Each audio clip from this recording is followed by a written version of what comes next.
Alaikum. Wa alaykoum salam. Alors, on Alaykoum t'écoute. salam wa rahmatullah. Oui, alors je viens vers vous pour une question. Je suis maman de deux enfants, dont une fille de 9 ans. J'ai pris rendez-vous avec une psychologue, parce qu'il y a eu quelques soucis à l'école et même à la maison. Elle a beaucoup de mal elle a beaucoup de colère en elle et elle a beaucoup de mal à la gérer. C'est une enfant aussi qui est très timide. Et je ne sais pas en fait comment aborder le rendez-vous avec elle, comment la préparer et comment en parler. C'est quoi qui vous inquiète exactement? C'est le rendez-vous avec la psy? Ben, déjà la convaincre, enfin, comment amener, comment la convaincre, comment lui en parler. Ah, pour qu'elle vienne? Oui, Bon, alors, plusieurs choses, ok. Euh, c'est une enfant de 9 ans, que vous me dites, elle est très timide et très en colère. oui. Et qu'il y a eu certains soucis. Est-ce que vous voulez partager ces soucis pour que je comprenne mieux ou vous préférez ne pas les partager? On peut en parler, oui, il n'y a pas de problème. Alors, dans les grandes lignes, quels sont ces soucis qu'elle a rencontrés? Elle a eu des altercations avec d'autres camarades de sa classe Ok. et notamment une où elle a giflé une de ses camarades. Elle a Donc giflé une de ses camarades. elle a giflé une de ses camarades. Ok. Alors, il y a plusieurs choses. La première, c'est de ne jamais, jamais, jamais oublier que c'est une enfant. Quoi qu'elle fasse, quoi qu'elle ait fait, quel que soit le ressenti qu'elle a, c'est une enfant. Tout va bien. Ce qui fait qu'elle n'est pas, déjà, on ne prend pas en compte ses responsabilités comme avec une personne adulte, on ne lui parle pas comme une adulte et on ne la juge surtout pas par rapport à ce qu'elle fait comme une adulte. Ça, c'est très important parce que beaucoup de personnes, notamment certains parents, tombent dans ce travers-là quand les enfants font des choses qu'on n'accepte pas, en fait, de dire mais c'est inacceptable et comment elle peut faire ça, et hop, on oublie que c'est un enfant qui est en face de nous. Partez du principe qu'un être humain ne fait jamais rien pour rien. Et un enfant encore plus. Donc, si cet enfant est en colère régulièrement, qu'elle a giflé une camarade, qu'elle n'est pas bien à l'école, qu'elle a eu des altercations, il est possible qu'elle ait subi du harcèlement scolaire. Il est possible qu'il y ait des problématiques autres dont elle n'a pas partagé, qu'elle n'a pas parlé avec vous. Il est possible que ce soit des problèmes à la maison qui font qu'elle a des problèmes à l'école aussi. C'est aussi possible, donc c'est pas à exclure. Et quand je dis des problèmes à la maison, il y a des gros problèmes qui sont évidents. On se dit, OK, OK, c'est bon, j'ai compris, il y a tel et tel problème à la maison, ça peut être lié. Puis il y a des problèmes qui sont insignifiants pour les adultes, mais qui sont traumatisants pour l'enfant. Et là, il faut prendre conscience de ça. C'est-à-dire que l'enfant ne perçoit pas le monde comme vous, ne ressent pas le monde comme vous, et va vivre des choses à son niveau. Donc, si cet enfant a les comportements qu'elle a, c'est qu'elle n'est pas bien. Et c'est sur ça qu'il faut se concentrer. Ne vous arrêtez pas à ce qu'elle fait qui serait inacceptable ou punissable. Dites-vous simplement que si elle fait ça, c'est qu'elle n'est pas bien.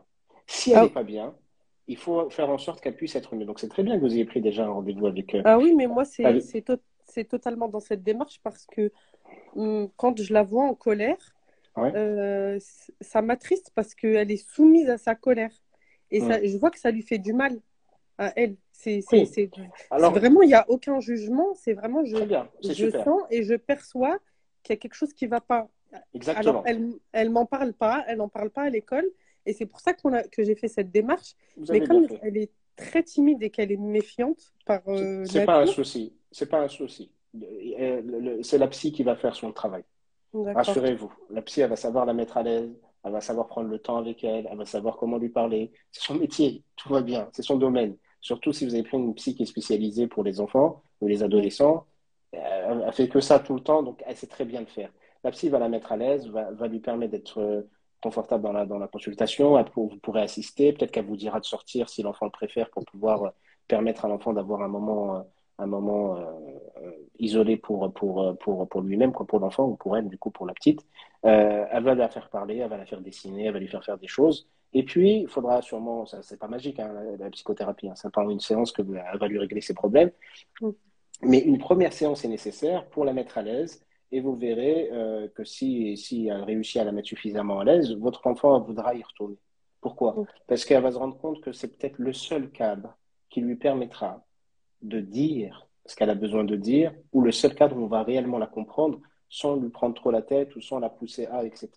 Donc, la psy va faire son travail, rassurez-vous, et elles le font très bien. Les psys savent très bien accompagner les enfants, notamment ceux qui sont spécialisés. Donc, il n'y a aucun souci à vous faire. Vous avez eu le réflexe qu'il fallait, de voir une spécialiste pour pouvoir aider votre enfant. La spécialiste va aider votre enfant, va aussi vous donner des conseils à vous, et puis au papa, s'il y a un papa, etc., pour pouvoir aider à mieux l'accompagner et de voir d'où vient le problème. Parce que la colère, comme vous l'avez dit, ça la fait souffrir, mais si elle se met en colère, c'est qu'elle a une autre souffrance derrière, sûrement, ou une autre problématique qui doit être réglée. Ça peut être une petite problématique, mais tant qu'elle n'est pas réglée, ça peut être lourd pour elle, comme ça peut être une moins petite ou une grande problématique qu'il faudra aussi traiter. Et la psy le fera très bien, rassurez-vous, Inch'Allah. En tout cas, qu'Allah la préserve et vous facilite, Inch'Allah. Amin, barakallahu fik. Ouais, Fiki Merci. Barakallah. Je vous Barakallahu en prie. fik pour vos réponses. Je vous en prie. Assalamu alaikum. Wa alaykoum salam wa rahmatullah. Par contre, je ne sais pas comment. Non, c'est Moi non bon. plus. Ok, c'est bon, le frère à gérer. Alors, dans l'idéal, quels sont les fondamentaux qu'un parent doit apporter à son enfant avant ses 3-4 ans? Alors, dans l'idéal, il faudrait chercher les fondamentaux avant que l'enfant arrive. C'est ça l'idéal. Vous voyez, dans les 3 4 ans, on est déjà un peu en retard, en réalité, mais pas totalement en retard, je vous rassure, pour pas alarmer non plus les parents qui se sont réveillés un peu tard. Donc, je vais commencer par l'idéal et puis je vais répondre à la question par, directement. Vous savez, souvent, on parle des droits des parents, comme quoi les parents ont une position qui vient juste, surtout la mère, puis après le père, qui vient juste après Allah subhanahu wa ta'ala, ils ont des droits importants. Et, et, euh, et ça, c'est quelque chose qu'on rappelle très régulièrement. Mais on oublie une chose, quoi, on oublie souvent une chose, c'est que les enfants ont d'abord des droits sur les parents avant même que les parents aient des droits sur les enfants. C'est le commencement. Et ces droits, ils commencent avant même que l'enfant il vienne au monde. Le premier droit que l'enfant il a sur vous, alors on va dire, mais j'ai pas d'enfant, quel droit il peut avoir? Ben, le premier droit, c'est le choix du père et de la mère que vous allez faire. Le choix du partenaire que vous ferez, donc du partenaire de vie que vous allez faire, c'est un droit que l'enfant a sur vous parce que vous choisissez votre époux et votre épouse. Mais l'enfant, il ne choisit pas son père et sa mère. Donc vous allez lui imposer un père et une mère, d'une certaine manière. Donc, premier droit que l'enfant il a sur vous, c'est de lui choisir un bon père et une bonne mère. Puis le deuxième droit qu'il a sur vous, c'est qu'une fois que vous serez marié et que vous allez avoir les relations intimes que vous allez avoir pour pouvoir procréer et avoir un enfant, il y a dans la tradition prophétique une invocation à faire avant les rapports sexuels. Cette invocation, c'est un droit que l'enfant il a sur vous. Parce que c'est une invocation pour lui, pour le préserver et le protéger, c'est pas que pour vous. Puis après, le prénom que vous allez lui choisir, c'est un droit que l'enfant il a sur vous. Parce que le prénom que vous allez lui choisir, il va accompagner toute sa vie. Vous lui choisissez un beau prénom, ça va être plutôt agréable et cool pour lui dans sa vie. Vous lui choisissez un prénom abominable ou qui veut dire des mauvaises choses, ça va être un calvaire pour lui toute sa vie à cause du prénom que vous lui aurez choisi. Donc le prénom que vous allez lui choisir va l'accompagner et c'est un droit qu'il a. Et puis après, que ce soit à la naissance ou que ce soit à 3 4 ans par rapport à la question ou même plus tard, les droits, ou en tout cas ce qu'il faut faire à l'enfant, c'est d'être le plus présent possible, d'avoir une présence de qualité, être le plus présent possible. C'est pas être 24 heures sur 24 avec l'enfant tout le temps, les deux parents, etc. C'est d'avoir une présence de qualité. Donc les premiers moments de vie, en général, c'est surtout la mère qui doit être présente, mais le père doit être aussi là. Mais l'enfant, il va un peu plus avoir besoin de la maman que du papa. Et puis après, il y a la présence du papa qui va être importante dans son développement. Il faut lui donner énormément d'amour sans l'étouffer. Lui donner énormément d'amour, c'est de lui montrer que vous l'aimez, lui montrer que vous le respectez. Respecter sa singularité, c'est-à-dire le fait qu'il ne soit pas vous, qu'il ne soit pas comme vous, qu'il soit différent des autres frères et sœurs. C'est de respecter chaque enfant par rapport à qui ils sont. Ça, c'est très, très, très important pour leur développement. Parce que si vous ne prenez pas en considération, vous ne prenez pas en considération cette singularité, vous allez commettre des injustices. Si vous attendez de vos enfants qu'ils deviennent des vous que vous n'avez jamais été, vous allez commettre des injustices. Donc, il faut prendre en considération l'enfant tel qu'il est, tel quel, et l'accompagner par rapport à qui il est, lui donner l'éducation nécessaire, lui apprendre ce qui est bon pour lui, ce qui sera bon pour lui par la suite, le loger, le soigner, le vêtir, lui donner de l'affection, lui donner de l'amour, lui donner de l'écoute. À 3 4 ans, il commence à parler, il va vouloir vous dire plein de choses, il va vouloir être validé par vous, il va vouloir vous imiter dans beaucoup de choses. Donc, à vous d'avoir le meilleur des exemples. Vous n'êtes pas parfait, vous ne serez pas parfait, rassurez-vous, c'est pas grave si vous commettez des erreurs, ça va arriver. Mais si vous commettez une erreur, rectifiez-la. Utilisez-la même dans l'éducation que vous allez mener. Je vous donne un exemple. Il y a certains parents parfois qui viennent me voir en me disant, voilà, je regrette, je culpabilise énormément. Très bien, pourquoi? Parce que j'ai trop grondé mon enfant ou je l'ai trop puni, etc. Ok. Et quel est le problème? Ben, le problème, c'est que je me rends compte que ça ne se faisait pas, que c'était injuste, que c'était trop, que c'était excessif. Très bien. Et qu'est-ce que vous en avez fait? Ben rien, je n'ose pas trop lui en parler. Ce qui est fait est fait. L'enfant, ben, il souffre de ça ou il m'en veut. Alors que si vous avez commis ce genre d'erreur, alors si on peut les éviter, tant mieux. Mais si on ne les a pas évitées, qu'on les a commises, utilisez-les. Comment? Vous avez grondé votre enfant injustement ou un peu trop fort, ou vous l'avez puni d'une manière excessive, ou vous avez été injuste envers lui. Il n'y a aucune honte à aller voir votre enfant, quel que soit son âge, et de lui demander de bien vouloir vous excuser. Ça ne rabaisse pas votre valeur, ça ne rabaisse pas votre niveau, ça ne remet pas en cause la hiérarchie qu'il y a entre vous. Bien au contraire, c'est une forme d'éducation. D'une certaine manière, quand vous allez lui demander de vous excuser, vous allez lui donner des leçons. La première des leçons, c'est la leçon de l'humilité. Quelle que soit votre position, quel que soit le statut que vous avez, quel que soit le fait que vous soyez au-dessus de quelqu'un ou non, et ben quand vous pouvez commettre une erreur, ça fait partie de la vulnérabilité humaine, mais vous allez corriger cette erreur quand vous allez la commettre. Donc vous allez lui apprendre à assumer, d'une certaine manière en lui montrant que vous assumez. Vous allez lui apprendre l'humilité en lui montrant qu'en étant au-dessus, vous lui demandez quand même qu'il puisse bien vous excuser. Vous allez lui permettre de vous pardonner, vous allez lui apprendre à pardonner, et ainsi de suite. Vous voyez que là, vous avez fait une erreur, et en revenant vers lui, vous pouvez l'utiliser, cette erreur, pour faire énormément de bonnes choses pour lui et pour son éducation, et pour qu'il puisse s'accomplir, Inch'Allah. Mais vis-à-vis de cet âge-là, c'est d'être présent, d'être à l'écoute, ne pas forcément... Faites en sorte de moins vous agacer, d'essayer de faire en sorte d'être le moins agacé. Pourquoi? Parce que c'est épuisant un enfant, surtout à cet âge-là. Il va vous épuiser. Il va vous dire des choses que vous allez répéter un nombre incalculable de fois les choses. Il va vous poser des questions qui vont vous paraître stupides. Mais rappelez-vous que c'est un enfant de 3 ans ou de 4 ans, ou de 5 ans ou de 6 ans, ou de 8 ans ou de 10 ans, quel que soit son âge. Rappelez-vous que c'est un enfant et qu'il découvre le monde.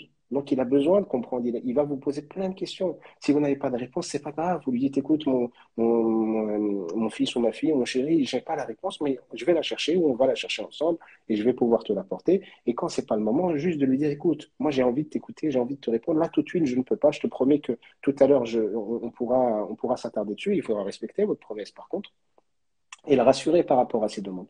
Donc, soyez présent, donnez-lui l'amour qu'il a besoin, accompagnez-le par rapport à ce qu'il peut découvrir dans le monde qu'il va découvrir. Mettez les limites aussi qui doivent être mises, structurez aussi les choses, montrez que vous êtes aussi présent et que il y a des règles, il y a des lois à respecter. Mais soyez souple, c'est un enfant, il va faire des bêtises, il va vous désobéir, il va essayer de repousser les limites, il va oublier ce que vous allez lui dire, il va oublier des leçons que vous lui avez apprises, il va oublier des sanctions qu'il a pu avoir. Tout va bien, ça reste un enfant. Un enfant a besoin de jouer. Et rappelez-vous de ça, à 3-4 ans jusqu'à 6-7 ans, il n'a besoin exclusivement que de jouer. Donc, et c'est par le jeu qu'il peut apprendre, par une certaine forme de pédagogie, il va apprendre des choses. Donc, que votre enfant ait besoin de jouer, prenez-le en considération et permettez-lui de s'épanouir par le jeu et de profiter du jeu pour lui apprendre des choses. Ne soyez pas rigide, ne soyez pas intransigeant, ne soyez pas impatient en vous disant, oh là là, on n'a pas le temps de jouer, il faut que tu réussisses à l'école, il faut que tu calme, tout va bien. Prenez le temps de le laisser vivre l'enfance qu'il a besoin de vivre pour être l'adulte qui sera, Inch'Allah. Allahu alam. Barakallahu fik. Alors, il y a une Wa personne qui fik souhaite salam. passer, je vais accepter sa demande. Ok. Je voulais parler un peu de ta plateforme. Je crois qu'il y a une session spéciale pour les enfants, c'est ça? Alors non, alors c'est pas pour les enfants. Dans la plateforme, il y a plein de formations, il y a plein de séminaires. C'est pour les adultes, c'est pas pour les enfants. Euh, il y a une section pour les ados sur l'éducation sexuelle, pour les adolescents, mais qui peut être aussi suivie pour les adultes pour accompagner les adolescents. Mais tout le reste, c'est pour les adultes. C'est-à-dire que ce soit pour la préparation au mariage, la gestion du mariage, la gestion des conflits. Il y a aussi une formation, quoi, un programme d'accompagnement pour les addictions comportementales, les addictions à la pornographie, etc. Il y a tout un programme pour comment en sortir avec des exercices à faire, etc., qui sont aussi dans la plateforme. Il y a aussi pas mal de formations sur l'éducation, encore une fois, pour les parents. Mais donc, c'est pour les adultes. Il y a quelques éléments qui peuvent être concernés les adultes et les ados, mais c'est pas pour les enfants. Il n'y a pas de section enfants dans ma plateforme. Donc, c'est sous forme de vidéo, il y a pas il y a des C'est directs, il y a ça. des lives, etc. Non, c'est sous forme de vidéo. Il y aura de temps en temps des. Alors avant, il y en avait pas mal, il y en a moins en ce moment.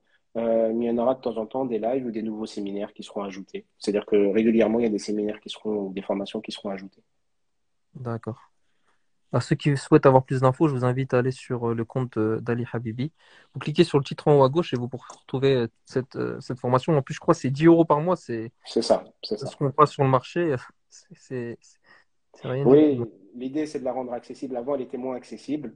Malgré que j'essayais de faire en sorte qu'elle soit le moins chère possible, elle n'était pas accessible à tous. Donc, j'arrangeais un peu les gens quand ils étaient dans le besoin et qu'ils pouvaient être motivés. Et puis, je me suis dit, voilà, autant la rendre la plus accessible possible et la moins chère possible pour que tout le monde puisse y accéder et profiter de tout ce qu'il y a. Il y a énormément de vidéos, il y a plus de 400 vidéos, énormément d'heures de formation. Donc, pour ceux que ça intéresse, n'hésitez pas. Alors, la personne, elle a refusé. Donc, je vous invite à faire vos demandes en vidéo si vous le souhaitez. Ah, on prend encore combien de questions, Ali? On est... Bismillah. Dès que je me fatigue, je te dirai, Inch'Allah. Vas-y. Ça marche. Alors, la personne, elle est revenue. Bismillah.